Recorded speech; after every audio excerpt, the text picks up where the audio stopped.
All right. Well, good morning, everyone, again. Thank you for joining us for our Sign Association of Canada webinar. Today's webinar is on protecting essential workers from COVID-19, and it will be presented by Marty Dole of Hasco Health Safety Canada. My name is Corinne Eaton, and I'm the Executive Director of the Sign Association of Canada. Our objective is to provide timely information through these webinars.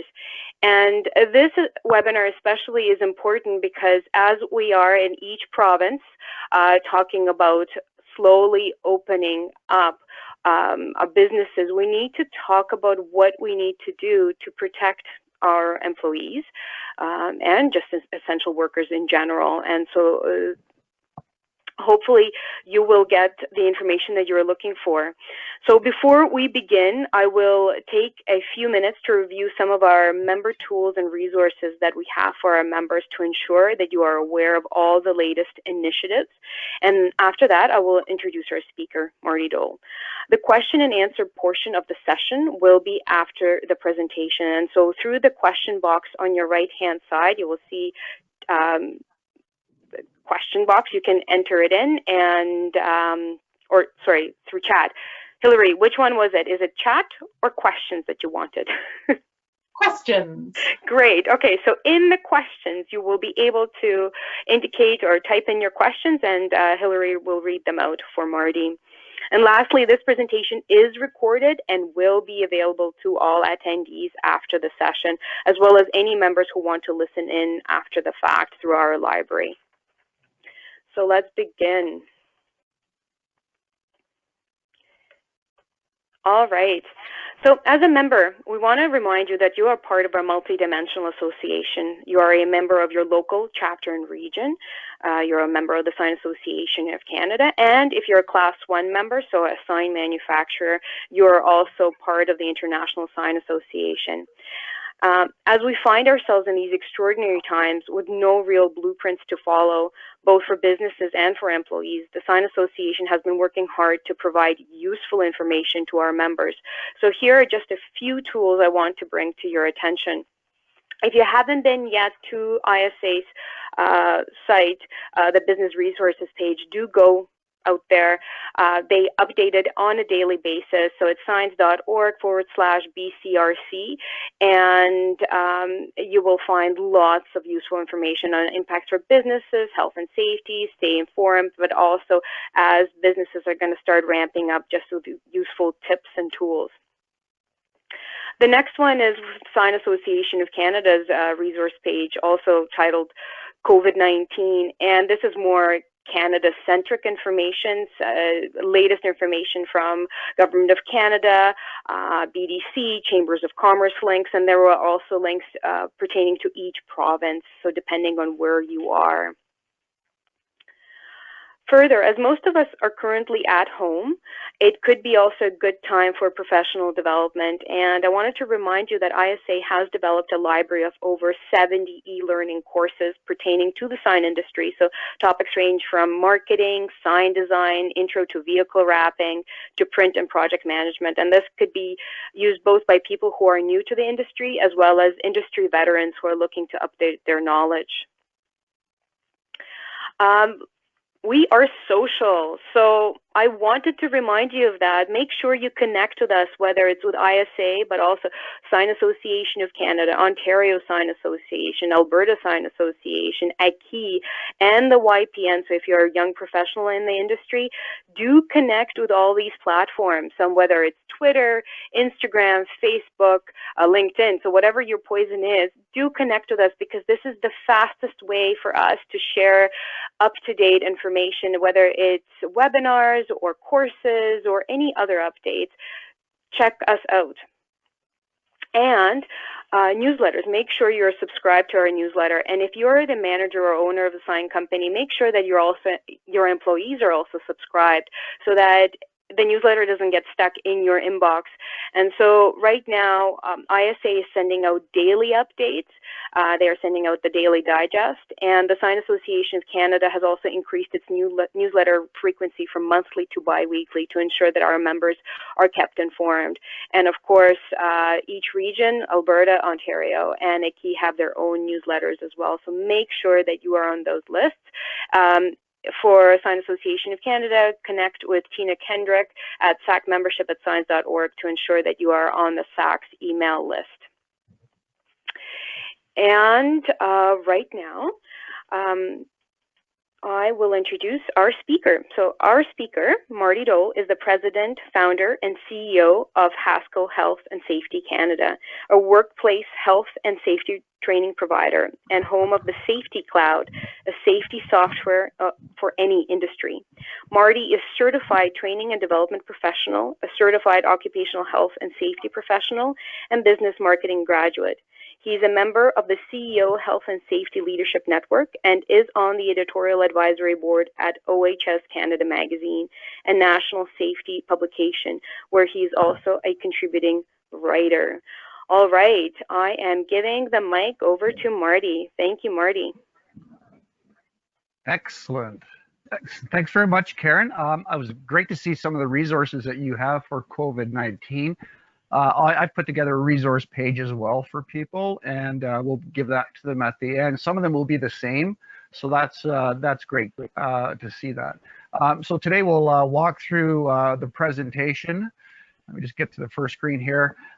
As we said, I'm a certified training development professional, so this actually helps me out quite a bit because I need to keep my designation up, and by developing programs like this and delivering them, it's helpful. The other thing I just wanted to note was we also do training for other companies like Fanshawe College, for instance, their corporate training solutions, Levitt Safety and Workplace Medical Corp, just to name a few. So this is what our presentation looks like today. Right here, we're going to go through these 6 steps of safety. I got some feedback from the Sign Association that some people wanted to understand what are the components of an occupational health and safety plan. So we'll do that first. Then we're going to talk about contributing factors to hazards. We're going to talk about identifying and controlling the hazards, various hazards, including viruses, and then we evaluate those controls. At the end, I want to talk about respirators because there's been a lot of questions out there about respirators and surgical masks. Also talk about refusals in the light of a pandemic, and then I'll show you a few more resources that I have there. So if you don't mind, we'll continue on right here. Let me just get up to speed here. Okay. So the first thing I want to do is talk about this principle called RACE. In health and safety, we want to recognize all the controls or all the hazards that are out there.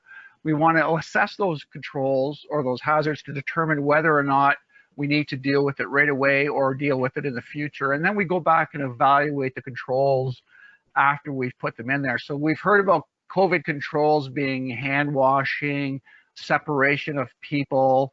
My neighbor, he's a pool technician. He has a helper with him. They've got a piece of plexiglass actually separating them in the cab of their van. So there's a lot of creative solutions that are out there.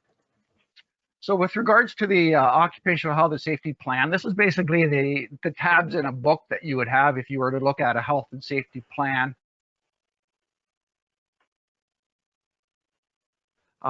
So the first thing, your Occupational Health and Safety Act will determine and lay out the individual responsibilities from everyone from the newest hire to the CEO. The important things that you need to have there is that everybody understands their responsibilities, including developing policies and procedures. Supervisors need to make sure that workers are following it, and workers have to follow it themselves. And it's based on a thing called the Internal Responsibility System, which says we as employers and workers and managers, we should be in the best position ourselves to recognize, assess, and control and evaluate those controls dealing with our own hazards. Second one is the Joint Health and Safety Committee or Safety Committee, depends on what province you're in. With respect to a virus outbreak, safety committees can help make suggestions on behalf of workers who have come up with solutions, and managers as well, in ways to control COVID-19. In Ontario, an employer must respond in writing within 21 days to the committee's recommendations. Number 3 would be having health and safety rules. We all need rules to follow, I suppose. Too few of rules may be interpreted, though, as it's not that important. Health and safety is not that important to your company. But if you have like too many rules, it can be just overdone. It's too much, right? So in the face of a pandemic, we want to make sure that we write down what we want workers to do, reiterate it time and time again, and then check on that to make sure that they're doing it. If a Ministry of Labor inspector walks into your your plant or your office, they want to see that what's written down is actually being done in the workforce. Number 4, correct work procedures. Job safety analysis, they're known to basically pick apart any kind of job. So let's say you're manufacturing a sign. If you stand back and watch, select the job process, watch how they're doing it, break those sequences down into small steps called procedures, and it's there that we can usually identify where there's a nip hazard on a finger or an amputation hazard, whatever you want to call that. And we can address it from there. Number 5, employee orientation. Don't forget to add to your health and safety program something about pandemics now. We'll talk about evaluation of controls later and talk more specifically about that, but don't forget to add that to the employee orientation or any new programs that come up over the course of the year. 6 is training. The objective of training in your program is to make sure people understand the potential and actual dangers to their job. So there's both potential and actual dangers. They need to know that before we get into it, before you push them into a job. The only thing that training really helps with is when there's a skill or knowledge deficiency. So if there's an attitude issue, a behavioral thing, that could be handled in a different way. But if there's a skill or knowledge deficiency, training can help. Number 7, workplace inspections. Check out your guidelines for your committees to see how frequently they have to do it. In Ontario, they're doing inspections of the full workplace every month. And it's there that we can talk to people and address their concerns to do with COVID-19. We want to report and investigate all incidences and near misses. A near miss is like an accident waiting to happen. So in occupational health and safety legislation in all Canada jurisdictions requires that specific injuries and certain categories of incidences must be reported. If you can get people to report their near misses when they almost hurt themselves, you've got a great employee on your hand and a great system in place there. Number 9 is emergency procedures. So this is where we would put the pandemic in here. It would be fires, explosions, power outages, natural disasters, and man-made disasters would fit in here with the pandemic as well. The objective of the plan is to minimize fatalities, injuries, and damage, right? So the organization and procedures for handling this sudden and unexpected situations that we're looking at now must be defined, laid out, and then adjusted if they need to adjust it down the road. Number 10 is having medical and first aid. Again, the worldwide regulation for first aid in Ontario, I think it might be Canadian regulation 1101, dictates what we need in our safety kits. How big of a first aid room do we need? How we manage the supplies in the first aid, and of course, how we're dealing with COVID-19. Health and safety promotion, this is the second last one, number 11. So once the health and safety program has been put into place, appears to be running smoothly, you want to encourage people to be part of that. So setting realistic goals for monitoring the progress and success of your plan, of your health and safety program, distribution of all pertinent information, and using these COVID-19 resources are, I can't believe how many resources that are available to us out there for this particular topic.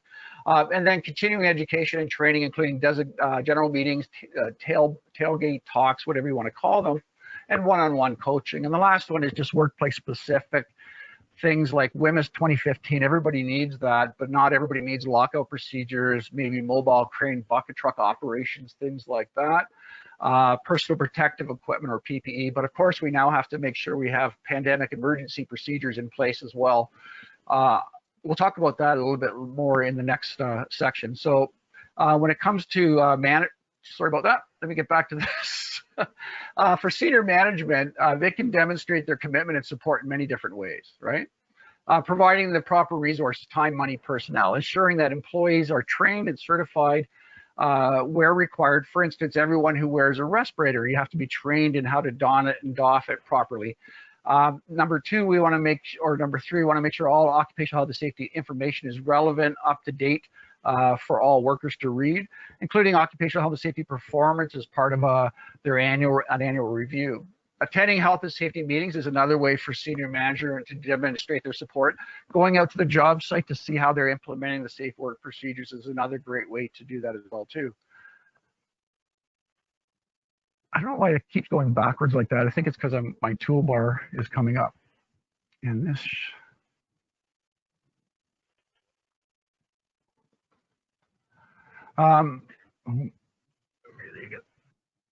Here we go. Okay, sorry about that. I opened up a program by accident there on my toolbar. One of the concepts that we have in health and safety is the concept called PMAP.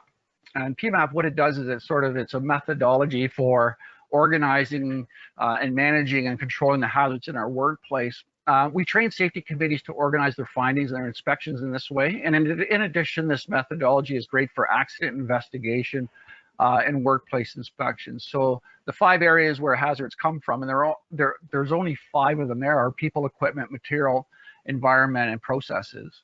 So looking at that a little bit deeper, hazards that people contribute would be coming to work as a positive COVID carrier and not disclosing it. I know that there's times where there's a couple weeks of asymptomatic situations where they may not even know that they're unfit, but if they've been in predicaments where they think they are, they need to come forward. Unskilled, having a big ego, I think ego plays a huge role in health and safety and why people do what they're doing, right? So for COVID-19, people have to follow and observe proper hygiene, for instance. Equipment, no preventative maintenance on equipment is another situation that maybe have the equipment go south on us. So no proper PMs and things like that. Maybe getting the wrong equipment for the job or the wrong respirator for the job. The next one is materials that can be sharp, heavy, hot, cold, solid, liquid, or gaseous state. So for COVID-19 materials, I'm going to look at the surfaces that harbor the viruses the most. I saw on the news, this is kind of interesting, somebody put copper filament, like a paper, over top of the buttons in a elevator because we learned that copper does not hold the virus very long, only for 4 hours, where cardboard was something like 24 hours. So materials. The next one is environment. And this is what I want to strive for, is if we're installing signage, is to have the teams creating a safe environment to work within, to keep that 6 foot distance away from it. Pylons are only pylons, but if we get the workers to enforce that, hopefully they can create that zone around them. So when I say environmental as a contributing factor, I'm not necessarily talking about weather, but if it's really, really hot out, your team's outside installing, heat is an issue. But what I'm talking about is things like excessive noise, poor air circulation, having COVID in the air, that would be an environmental air quality issue.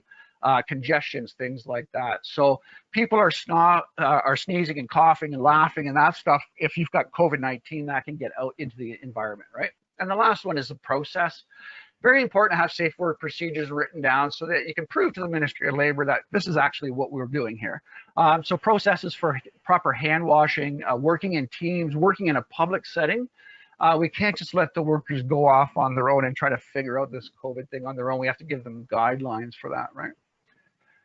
The next slide just shows the type of hazards. These are usually the 6 that you're going to see when you're looking at hazard identification as part of the process. So we identify the hazards, the risk factors that have the potential harm to them, and the risks associated with them. The first one, chemicals, and a lot of the companies use chemicals out there, right? So we have WHMIS, we have TDG, we have spill response. Those are the issues that we deal with. So reviewing the SDS sheets and whatnot. Ergonomic issues or repetitive movements, pushing, pulling, carrying, lifting, that sort of thing. We have to examine that and address all those issues. Physical, so radiation, temperature extremes, pressure extremes, noise and air quality are physical hazards. Again, we have to identify any exposure to excessive noise or elevated heat, things like that.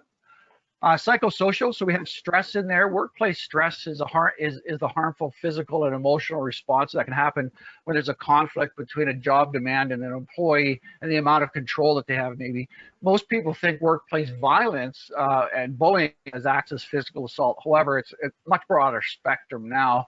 It involves taunting and bullying and that sort of thing. So the psychosocial of it.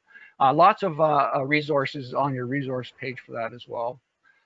For health hazards, that's where the COVID-19 will fall. So viruses, bacteria, insects, plants, birds, animals, humans, diseases, disorders, injuries, all that stuff would get into health hazards. So again, we have to address all the potential and actual health hazards in your company. Determine whether workers may be exposed to sources of infectious diseases, molds, toxins, or poisonous plants or animals, that sort of thing. And the final one, safety hazards. So driving equipment and vehicles, electrical safety, arc flash awareness, ladder safety, machine guarding, all those have to be, slip, trips, and falls. All of those have to be addressed in your health and safety plan. Okay, so we're going to go to the assessment now, the second section in this. So concerning COVID-19, the assessment includes asking employees a series of questions, and that could be available on your resource page there, about any travel outside the country, possible symptoms, and documenting your findings. Since you cannot address all existing hazards at one time, you need to constantly assess for those hazards. We can also say that hazards are determined by the frequency of them. If it's very likely to happen, it might happen once every 6 months. But if it's very likely to happen, it might be more than that, right?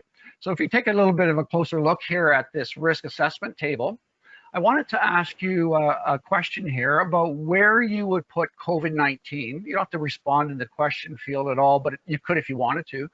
But if you were looking at COVID-19 last fall, let's say on Thanksgiving while we're eating our dinners, and we look up the side here of this table, we see the severity of the injury, across the top, the likelihood. Where would your two lines come into play before this COVID-19? If you had exposure to SARS and H1N1, you might put it at a bit of a higher scale, but I'm going to argue that most of us would probably put it, COVID-19, that it would actually happen and be this severe. I think we would underestimate the power of this virus. So it's important that we always remind ourselves of these things when it happens, right? I think I would have put it at a moderate is what I sort of figured. Okay, let's go down to hazard grading. This is very common in health and safety. We grade hazards, which determines how soon we want to address that issue. Most commonly, we see A, B, C as in hazards. One time I've seen someone add a D, a fourth level. Class A hazards, condition or practice that is very bad. It's going to cause a permanent injury, loss of life, that sort of thing. Class B hazards are very serious injuries, but it's not life-threatening, and it's not a long-term an interruption or disruption to your company.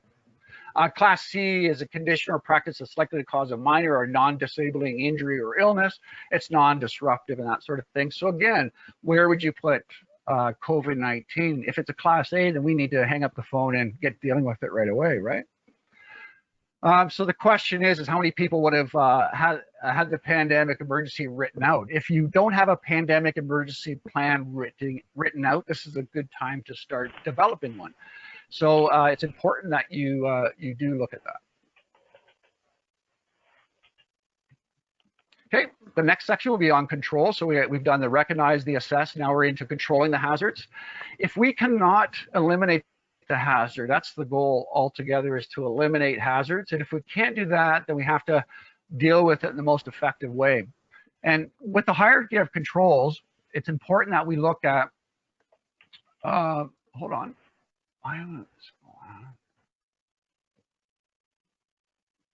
Sorry. I need to get, oh my Lord, I went too far here, hold on. I want to get back to zooming in on this slide here. There we go, that's what I want. Okay, so you can see on the left side, there's more effective controls at the top of elimination and least effective down at the bottom, which is our personal protective equipment.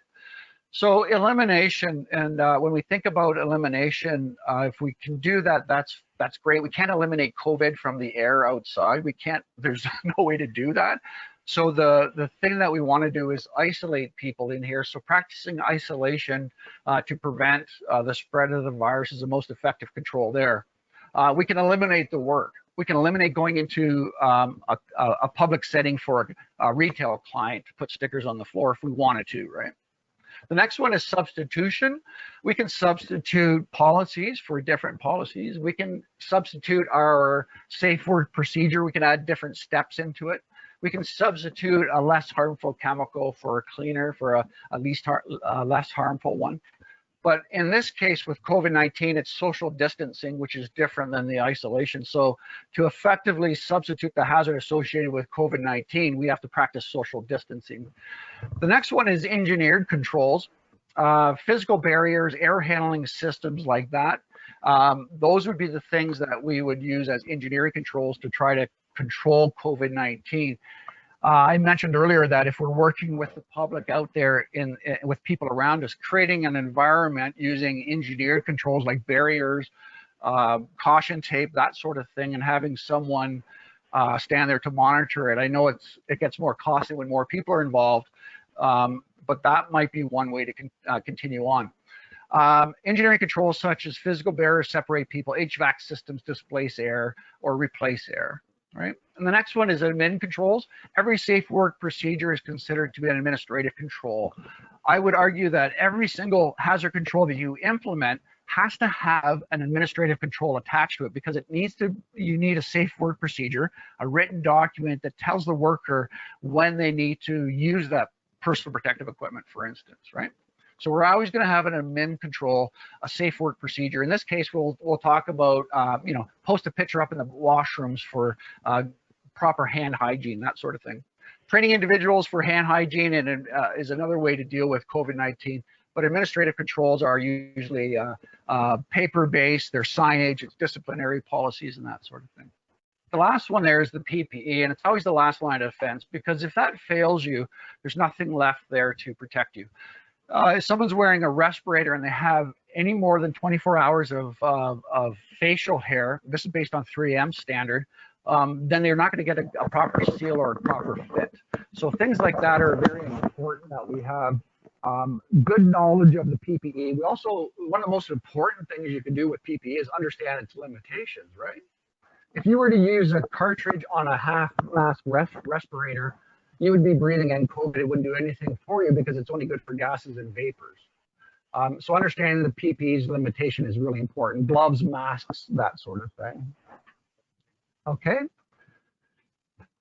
So the other thing that we want to do is implement the hazard controls as as far away from the worker as possible. So in health and safety, we talked about implementing hazard controls as far away as possible. If the control is effective, then we have maybe multiple fail-safes in between. If we apply this to COVID-19, we already have lost the opportunity to control it at its source, right? It's already gotten out. So we have to then work on its way to the worker along the path, and at the worker would be the next two. So the first one is controls, source, path, and worker. So the three places that we can implement the controls. So if we put it at the source of the issue, it's the furthest away from the worker. So I'm going to use a noisy generator as an example, or put the room and isolate it. We don't have to give out hearing protection. Right? So isolating the noise away is also a good effort or a good methodology. We can also put controls along the path, which is between the worker and where the hazard is coming from. Normally these controls don't change the fact that the hazard still exists. Like if you put a weld curtain in front of a welder, the weld flash is still happening, but it's not making its way to the worker. So it kind of cuts the pathway in between the two. The first one is controlling at the source. So elimination and substitution, changing the process, that sort of thing. And this is the best way to do it if we can eliminate the hazard. Well, we can't 100% guarantee that that's going to take place, right? Because we don't have a test to test the air for COVID-19. Next one, at the source. Then we have along the path. So this is again, this is the one I was reading earlier, the weld curtain idea. General housekeeping is another one along the path. General ventilation is another one. HVAC would be another one. Then controls at the worker, right at the worker, is the final one, and these are obviously PPE, personal protective equipment, but safety training as well, or even limiting or decreasing exposure to the hazards. We've talked with COVID-19 about adjusting your shifts and staggering your schedules, perhaps your lunch breaks and things like that. PPE should never be the only line of defense for workers, because when it fails, right, there's nothing to defend it. COVID-19, if it can get onto a piece of mucus or saliva, and it's 0.5 of a micron. That can be inhaled right down into your air, to your lungs. So very important to understand that. Okay, so now the last one we're doing for the RACE principle, we did a recognize, assess,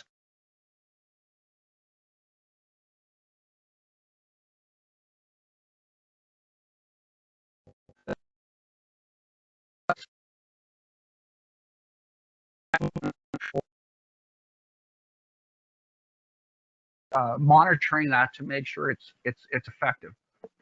In the past, I've been doing safety for 12 years with different companies, and we can have great policies and procedures, but if the supervisors don't make sure that those policies are in place and disciplining when they're not, then it's just a piece of paper with a bunch of letters on it. So it's important that supervisors fill in the blank there, work with the actual workers, right? So here's some great questions to ask after you've implemented some controls, right? We should never become complacent that, oh, while it's been okay, we haven't had an issue or a finger cut off in a while, so we must be doing things right. And that's the worst thing that can happen, is get lulled into a false sense of compliance that we've got everything done because we haven't had an administrative visit and no one's been hurt. That's the furthest thing from the truth, right? So some good questions to ask when once you're done your implementation of your hazard controls, right? So again, as a review, we recognize, assess, and control all of our hazards, and then we go back and evaluate to see how well we did. Okay. Now, are there any questions in there? There's no questions. I don't see any. Okay. So we'll continue on. So that finishes the section on the RACE principle. If you have any questions, you can reach out to me. My number will be at the end of the program here, or it can be reached at 1-855 HASCO CA is a toll-free number. So here I want to talk about respirators. If you've been through a fit test on a respirator, air purifying respirator, this is a qualitative fit test, and it's done by putting the person inside this hood here. There's a little hole right where it says 3M in the plastic, though, the shield that you can see through. And I put a nebulizer in there, and I squirt in very, very bitter solutions in there. And if that respirator is sealed properly, for the next 15 minutes, we're going to keep that concentration of the bitter solution, the Bitrex, up at a level that person should be able to taste if there's a leak. And this is the only way to make sure that your dust mask is actually working properly. A dust mask is an air purifying respirator unto itself, right? Let's talk a little bit more about that. So for respirators, in Ontario anyway, we have a regulation called 833. It's for the control of biological chemical agents. And it says that every employer must take or shall take every precaution reasonable in the circumstances to protect the workers from exposures to hazardous biological, which is a virus, which is COVID, and chemical agents in the workplace. So it's important that we take all precautions reasonable. It's a very important clause in the Act that states that, right? Okay, for PPE, the Canadian Centre for Occupational Health and Safety, CCOHS, says that PPE should never be the only method to reduce exposure except under very specific circumstances. For instance, I was working with a company that had H2S as part of their process, and they're outside. There's no air vent controls for dealing with it outside. So if we're going to get close to it, we need to have the respirators on. The coronavirus gives us little or no warning, though. If our respirator is not on properly and sealed to our face properly, there's nothing that any user is going to taste or sense at all whether or not they inhaled the virus, right? They don't know if it's working. So Ministry of Labour inspectors will go out there and ask a number of questions when it comes to respirators. Here's the 4 questions that they will ask: is what determines the selection of PPE that's available to the workers? So if they see someone with a respirator on, they're probably going to ask to see records of their fit test, and also to make sure that fit test record shows the same make, model, and size of dust mask or air purifying respirator as it is. Number 2 would be what methods are used to sanitize and clean the PPE. So how do you maintain it and care for it? Number three, when is the PPE supposed to be used? So in what circumstances do we wear that? And then how is it maintained over the long term? So in review, the program will address the selection, the care, the use, and the maintenance of all personal protective equipment, or PPE. When people say they have an N95 mask, you can see it right there. N means it's for a non-oily environment, and 95 represents 95% of the particulates that are in the air. It will filter out, but it also filters out mist as well, which is the COVID-19. When SARS and H1N happened, I was in the Toronto hospitals on behalf of 3M, fit testing nurses, and this is exactly what we used. The bigger the better. The look of the respirator doesn't mean that it's more protection for you. It's just a different type of respirator. The last slide in this area here is just about NIOSH. This is the National Institute for Occupational Safety and Health. So again, the National Institute for Occupational Safety and Health. It's a federal government agency out of the U.S., and it's this organization that applies the standard for respirator protection. You will hear out there during COVID-19 that companies are retooling for surgical masks and things like that. I hear them talking about getting approval from Health Canada. Well, it's not Health Canada that we need the approval for, it's NIOSH that we need approval for if we're going to create masks for people, right? So you have to look at it this way. Start with engineering controls as far away from the worker as possible, and then work your way back. If you go to the Canadian, the Centers for Disease Control, the CDC out of the States, they're connected to NIOSH. They're one and the same, and they'll show you examples like I'm showing on the screen here of companies that are putting out product and saying that they're an N95 and saying that they're NIOSH approved when they're not, right? So there's one example. I've got 5 examples here. Here's another one.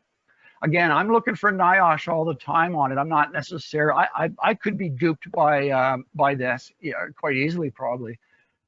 Face masks like the one you see in the middle on this slide here, you'll never see NIOSH approve anything like that. It's not at the same quality of a respirator. And here's a few more that you can see here. An example of a counterfeit N95 respirator that was brought to NIOSH's attention.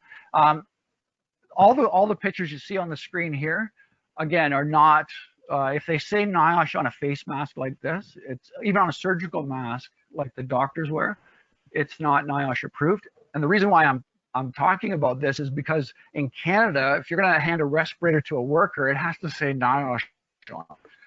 It has to be approved through the proper channels, right? Okay, well, let's talk about the different types of respirators now. Oops.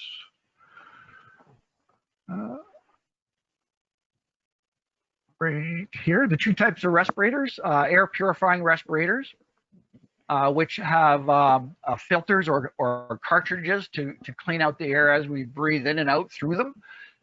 Air supplied respirators would have a canister, a pressure cylinder of breathable oxygen, or an airline that comes into a suit. And really you would ask if you needed to have respirator protection would be, is there enough oxygen to breathe in the air? We need to have between 19.5 and 23% oxygen.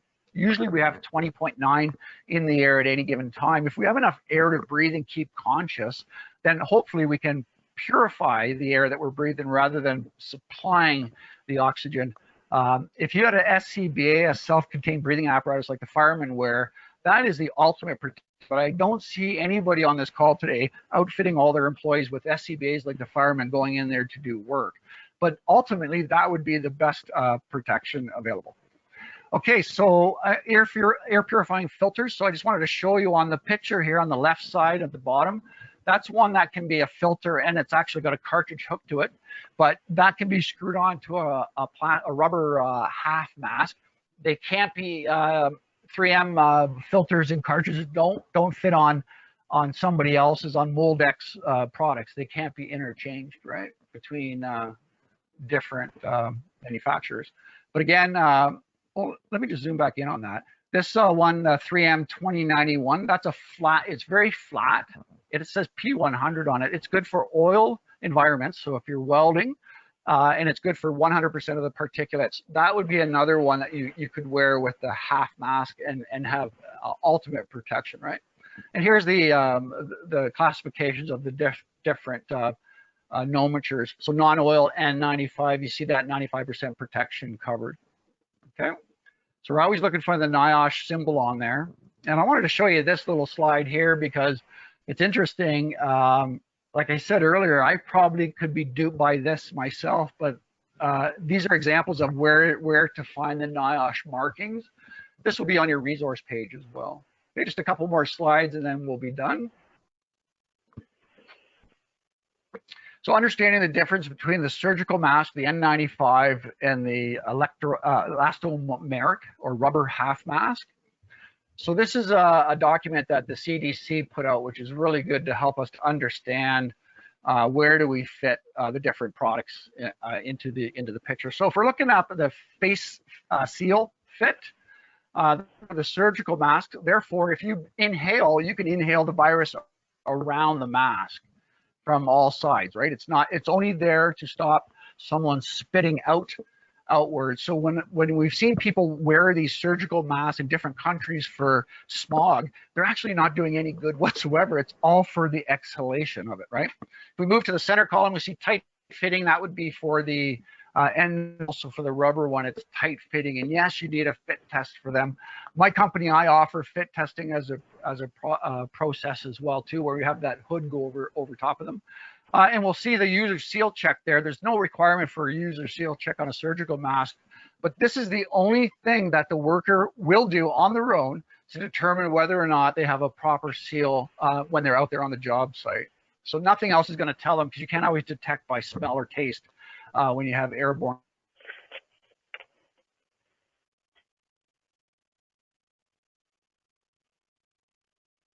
Work refusals, the first step in a work refusal is usually to talk to the supervisor to try to help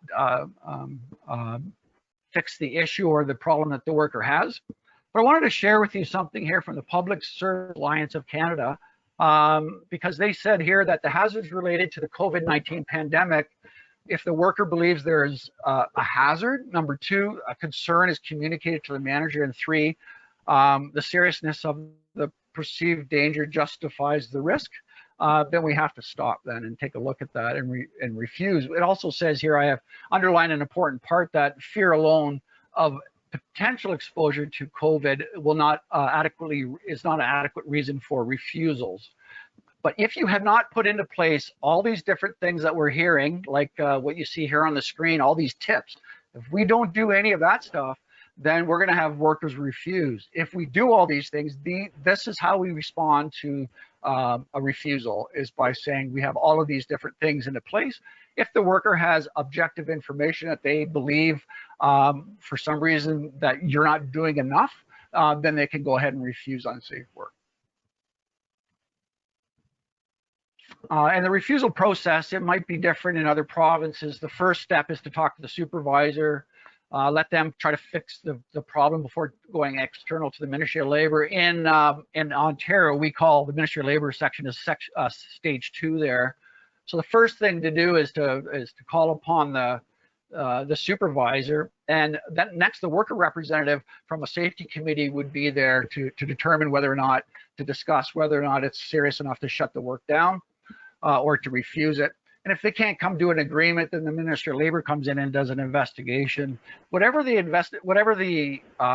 Ministry of Labour comes to decide, if the worker refuses to do it even after that, that would be considered insubordination, right? So refusing unsafe work in a COVID is, the fear alone is not, that's the important part. The fear alone is not enough to justify refusals.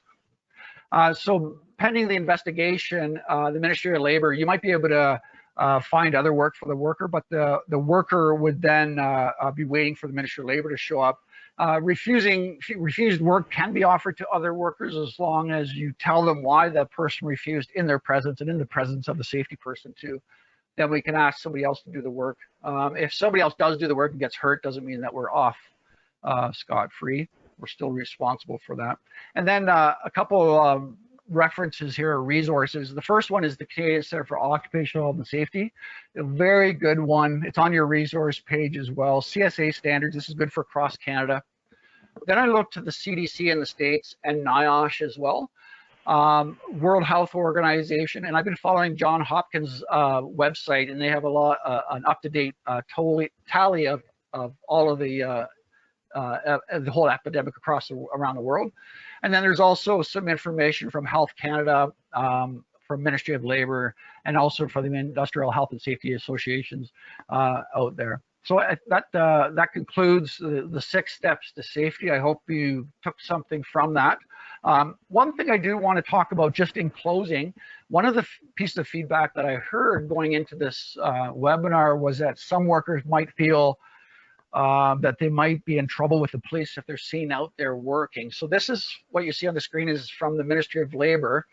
And it says there on the first one that businesses that supply other essential businesses, so like putting COVID-19 stickers down in a hospital or a nursing home, I mean, you become an essential service as a extension or by virtue of the fact that you supplied that industry. Also construction projects too, same thing.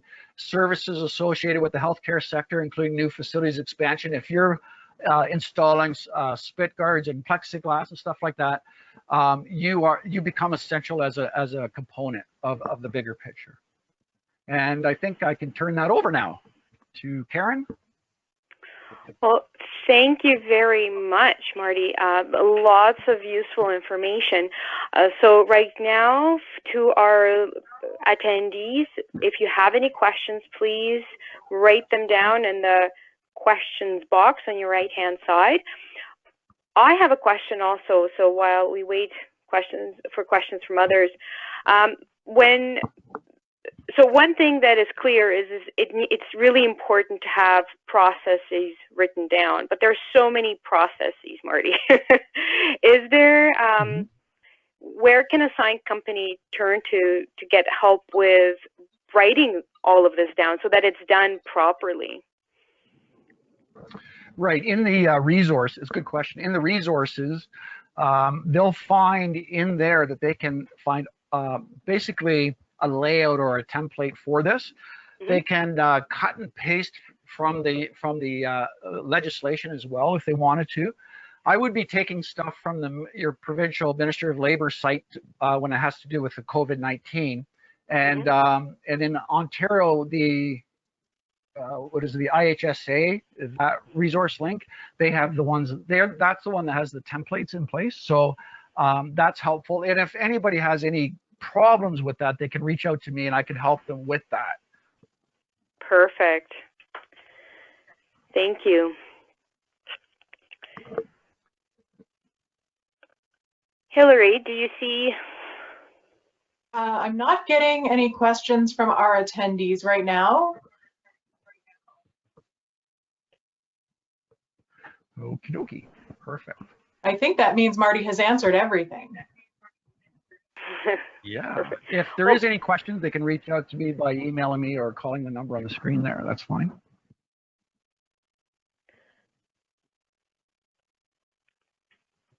Perfect. All right. So Hillary, if you can kindly switch. Yes, the screen is yours. All right. So again, Marty, thank you very much for making yourself available today and speaking to us. I do want to let our members know that we will have also a number of other upcoming webinars. Again, as a reminder, there are so many different organizations right now trying to put out this information. So this week, May 6th, ISA has a webinar on Corona, Dominating the Fork in the Road.